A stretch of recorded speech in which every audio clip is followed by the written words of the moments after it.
Now this week on Big Red's Big Transformation, we get into some of the vital parts of the build. This to me is probably the most important bit of kit in any camper build.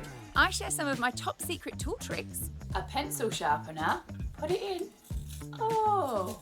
And the tasks we tackle this week bring out some of John's special qualities. His modesty. Okay, I'll show you how good it is. His maturity. And what better way to start the day than with some good wood.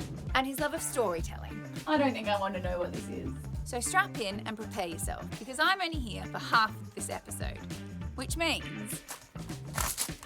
Time to get naked. No!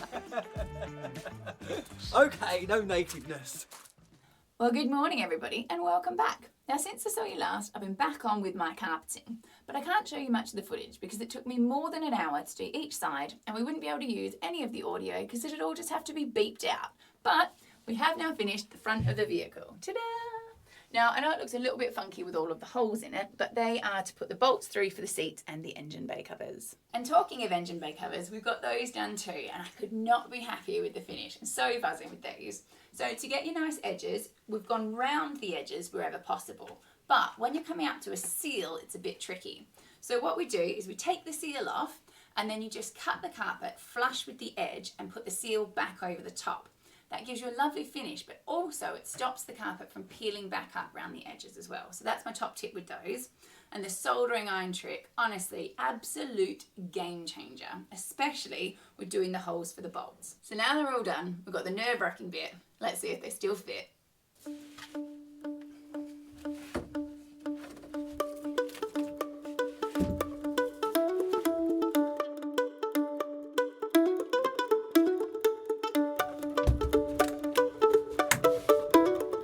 Now, I can't remember how many years I've been with Jess, but if you'd have told me when I first met her that one of the things that I'll be most attracted to her about is her carpeting skills, I wouldn't have believed you. But today, different story, because look at this. She has done an absolutely cracking job of that. Like, I can't believe how well it's come out. But the worst thing about it is you're not going to see any of it because we've got the cover made, so let me show you that. So if I'm honest, I prefer the look without the cover, but it's the same material as we've had the seats reupholstered in. So by the time we get the seats in, and we're going to put a black rubber mat at the front here just to protect the carpet, I think it will just break the grey up nicely anyway. So we won't pull a full verdict on that until we get them in. And then on the back here, we've still got to trim the foil. And that is where the air filter goes, and that's obviously the hole where it goes into the engine. And that was another noisy spot because you've got that hole there, and also where the fuel tank comes in, there's a massive hole underneath here. So I've managed to retrim that and seal that up. So I'm just going to get the air filter in and then make an aluminium plate that goes over the top, which will seal that up nicely. And these are the seats. Now, we're not going to install them just yet because we still need to line the walls and everything and they'll just get in the way. But I wanted to show you them because I think you'll agree they're looking a lot better. Now, ordinarily, we would just buy some second-hand seats from a different vehicle that would fit. But because the Pinsgauer is such an unusual shape and the seats fit in so tightly and they're low profile, and they're quite comfy, we thought it was just easier to get these recovered. So thanks to your recommendations, we went with a local person. We did have some lovely offers of people saying that they would help us, which is so kind. It was £200 per seat and £100 for the engine bay cover. And I know you might be thinking it's not very fashionable to go with fabric, but John and I just find that more comfy. So whenever we do anything, I've got two different types of tape measures, right? Stanley one and, I don't even know, forged steel. Jess reckons we have to use the same type, otherwise they're different measurements.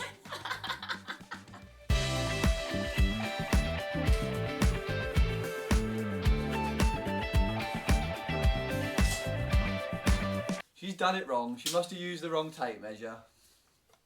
Let's see if my side's right, shall we? Oh look, my side's right. No. Must be the tape measure. No, it was you wriggling on my measurements. Oh, you're so annoying. I just need to sharpen my pencil.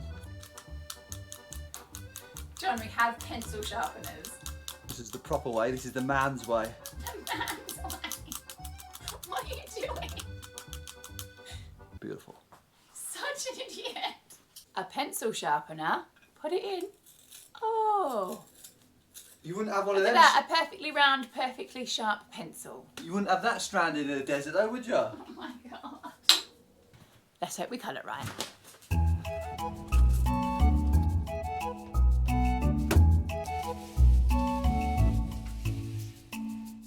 you might be thinking, why do we cut it outside? And normally on a big van we won't, because it's too much to handle. yeah, you'll never get it right. But with a smaller vehicle like this, we find you can cut it first, dry fit it, and then glue it, because then you've got time to move it about. Yeah, and because it's so finicky as well. Just make sure you use the same tape measures. So I seen a little trick on YouTube yesterday about how to fit lino in corners. So what you do is you get a bit of paper or card and put a bit of double-sided tape on it. Put it in the corner, so that's like your template almost. Then what you do is you lay the lino over it, and then obviously the lino is going to stick to the bit of paper and the double-sided tape. So then when you pull it up, that's your pattern. So then you just cut round that. See if it works.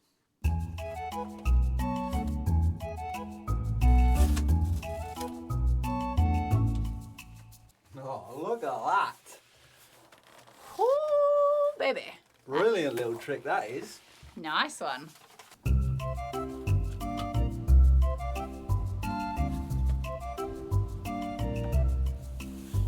So a couple of things about the lino. You might have noticed that we've taped along here, and that's because when you're rollering the glue, you can see here it squirts out on the edges.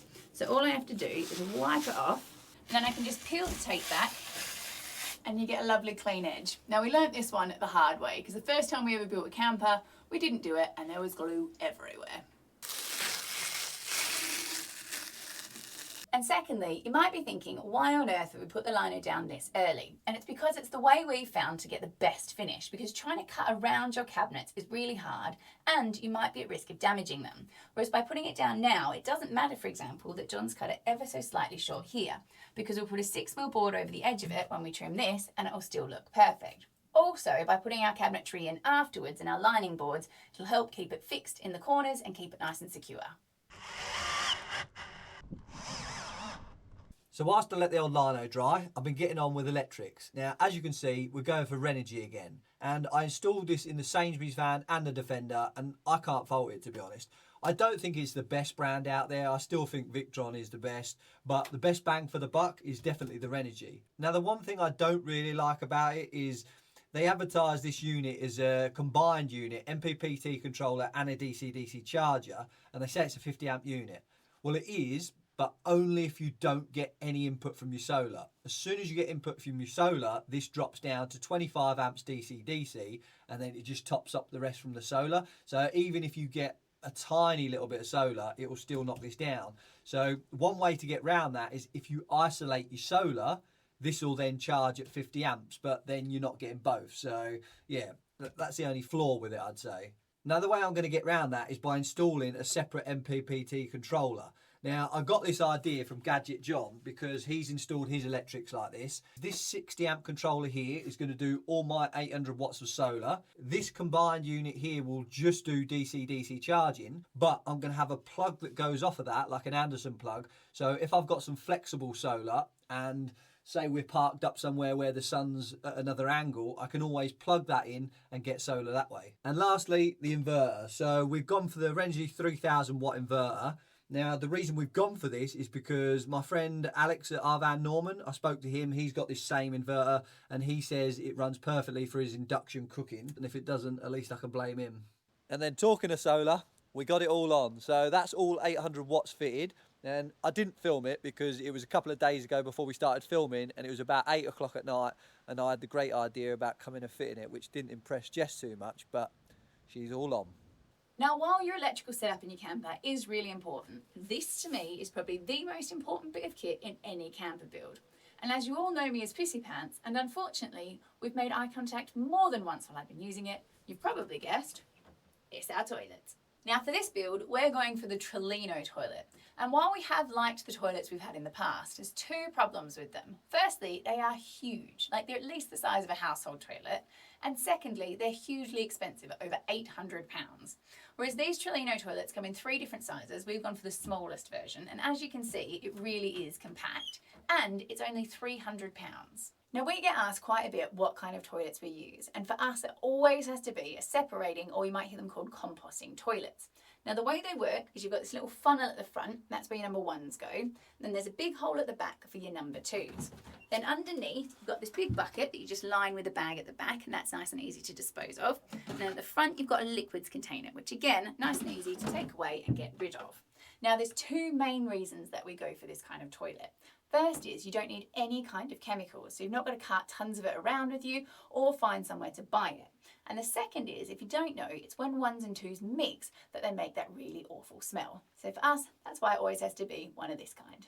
And whilst we're talking about toilet talk, we might as well tell them the story, haven't we, Jess?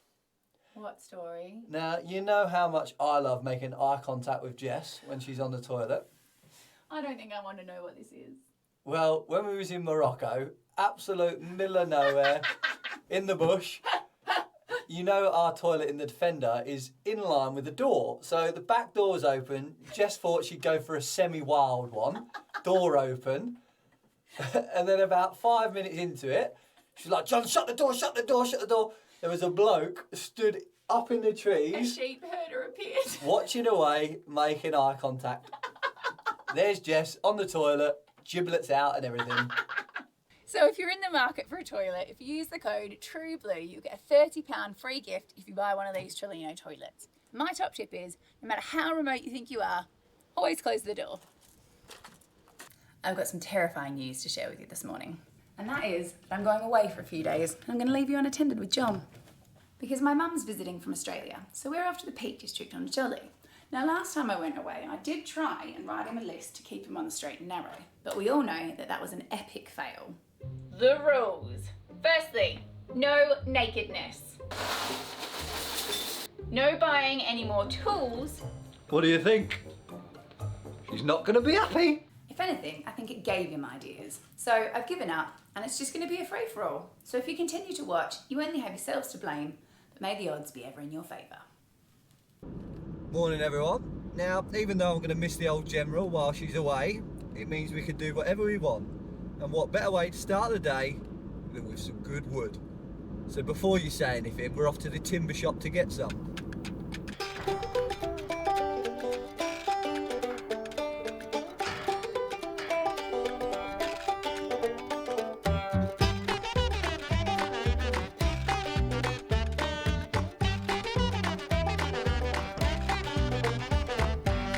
Now that's the wood got, but there's no other shops we'd need to go to, is there?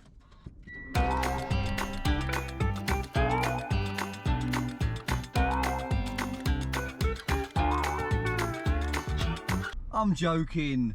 I would never do such a thing without my Jessica here.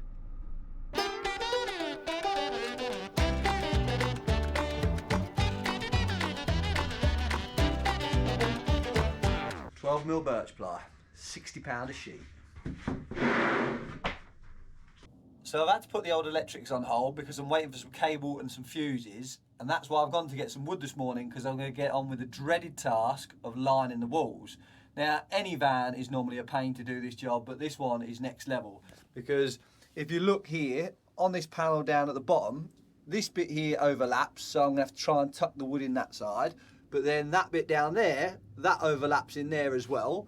Then that's not square running up there. Then you've got these two notches up here. Just an absolute nightmare. So what I think I'm going to have to do is I'm going to have to do it in sections and then try and tie it all together, because that's the only way I think I'm going to get a good finish.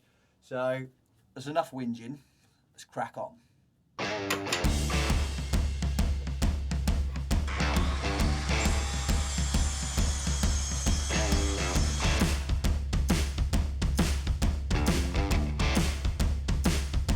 See if she fits.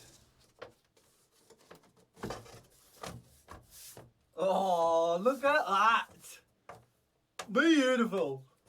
Okay, I'll show you how good it is.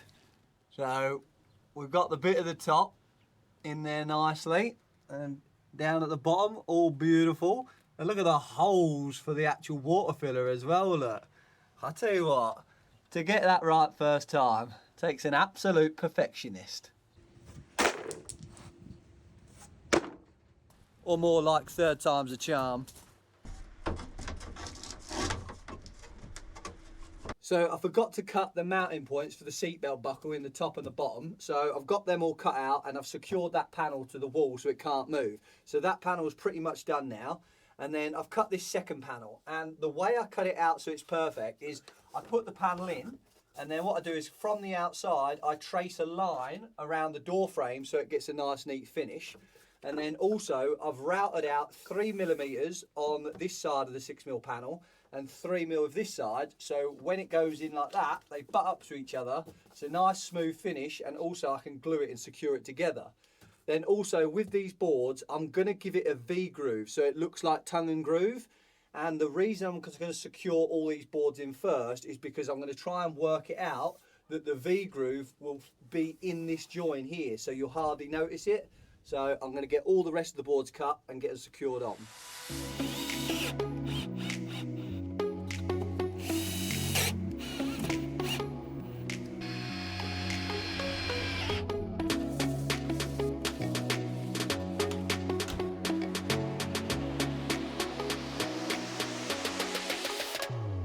So this morning, surprise, surprise, we're on with some more wall cladding. But the good news is we've got all the front clad up to the passenger doors, and without a doubt that is going to be the hardest bit. So hopefully the back half's going to go a lot quicker. So to get this side panel on, I need to scribe it to the shape of the back wall. So I've got my scrap bit of wood, and I'm going to use a few different scribes. And then first up is this £6 one off of eBay. And the reason I like this one is because it covers a huge gap. So it goes all the way to there. So I'll just get it to my mark and then run it up the panel. And then I've got my first mark to cut. And then now I've got the bulk of it off, I like to use this little cheapie off eBay. This is a £4 special, and it's just a bit of ABS plastic with markings on the side. So we've got 10, 15, 20, 25 and 30, and that is the distance between the middle of the pencil and each side of the wall. So I'll go with my 10 for this side and mark my board.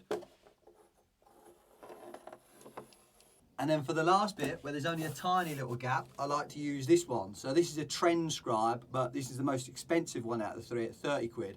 But what I like about this one is it's adjustable. So to get it millimetre perfect, you can use this one.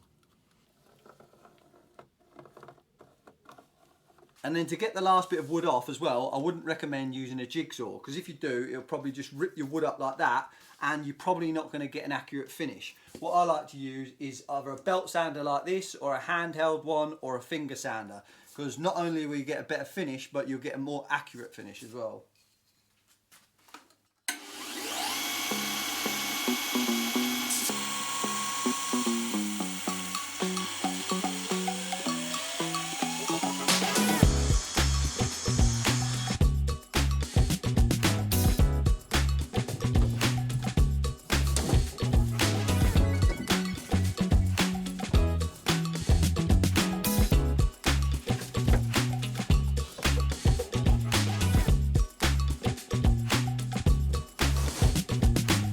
One more to do.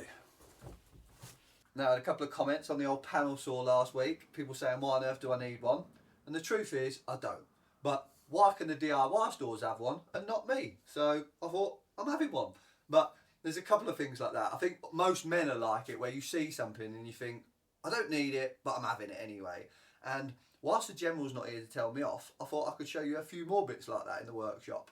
Now, the first one is the ride-on lawnmower. Now, our garden isn't big enough to actually use this, so I use a push-along one, but there's plenty of grass out the front, which isn't mine, that needs cutting, so I use this little beauty to do that with.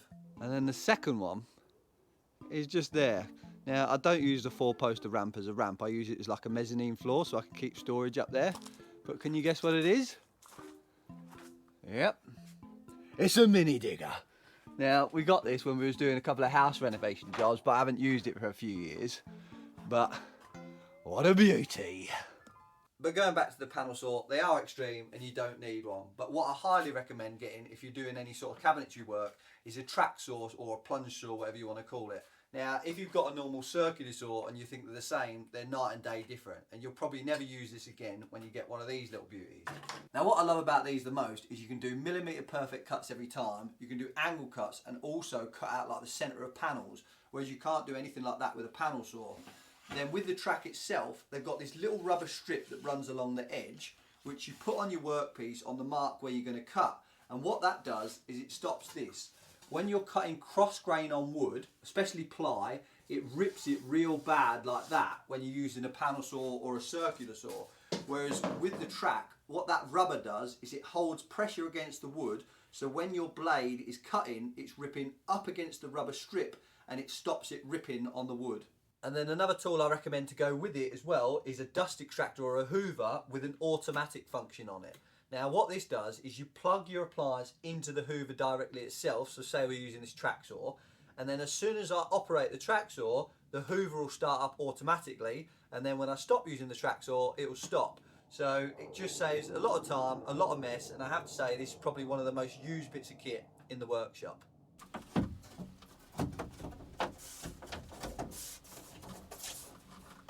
Well, we are officially clad, but we're nowhere near finished. We're only halfway because, like I was saying before, still got to remove them all, V-groove them all up, paint them, and then stick them back together. But this is what I was saying before about V-grooving them. So now they're all on, I can then put the marks on where they're going to go, and then I can have it all run in line with the back wall and also the gull wing as well. And then I've got the air filter all mocked up as well. Still need to make the cover, but all in all, we're looking pretty good. Well, I'm going to call it a day with the cladding for now because I'm sick of it. I'm sure you're sick of it. So we'll wait for the General to get back and she can take over. But what we also need the General for is to get back and take over dinner duties, because I tried adding a page to John's cookbooks last night and it didn't go so well.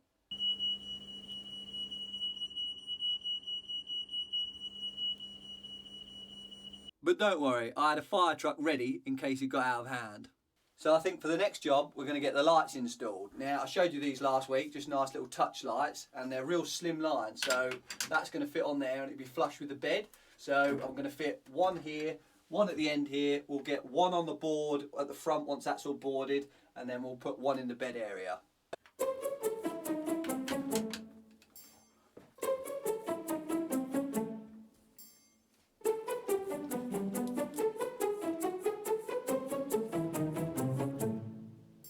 I don't think anyone's surprised, are they?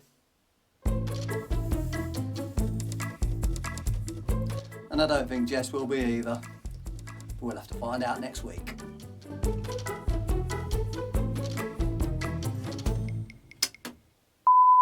Now this week, can you stop making so much noise? You wouldn't point yourself, would you? I share some of my top secret tool tricks. I share some of my top secret now. I said now. I said ugh. Oh my god. I say shan't leather. Oh. I can't say the word I now. Right. I'm also in the wrong spot. You can't see the car. Right. I said leather. Oh, what do we have here? It's only a parcel the postman's just bought, isn't he? I wonder what it could be. Oh, it's not that. It's only fuses. False alarm. Better get here before she gets back.